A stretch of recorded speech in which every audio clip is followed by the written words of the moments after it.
अपने को संपूर्ण प्राणियों का बीज कहने का मतलब यह है कि सब प्राणियों के रूप इनमें मैं हूं। सृष्टि अनंत है, अनंत ब्रह्मांडों में अनंत जीव है, परंतु उन अनंत जीवों का बीज मतलब परमात्मा एक ही है। अनंत सृष्टि पैदा होने पर भी उस बीज में कोई फर्क नहीं पड़ता, क्योंकि वो अव्यय है। उस एक ही बीज से अनेक प्रकार की सृष्टि उत्पन्न होती है। बीज को कितनी ही सूक्ष्म दृष्टि से देखें, उसमें फल फूल पत्ते आदि नहीं दिखेंगे, क्योंकि वो उस बीज में कारण रूप में विद्यमान है।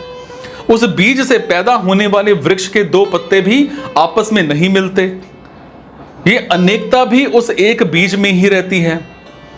और सृष्टि की एक एक वस्तु में अनेक भेद हैं। विभिन्न देशों में मनुष्यों की अनेक जातियां हैं, उनमें भी इतना भेद है कि दो मनुष्यों के अंगूठे की रेखाएं भी परस्पर नहीं मिलती।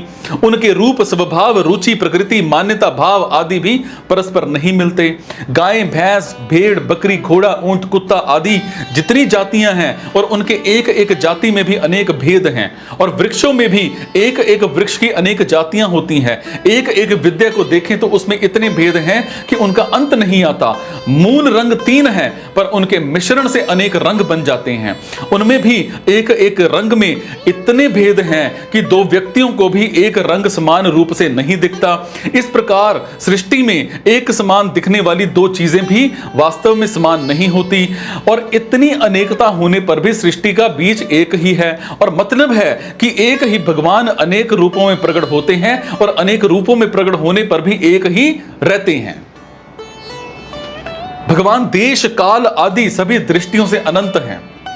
जब भगवान की बनाई हुई सृष्टि का भी अंत नहीं हो सकता, तो फिर भगवान का अंत आ ही कैसे सकता है।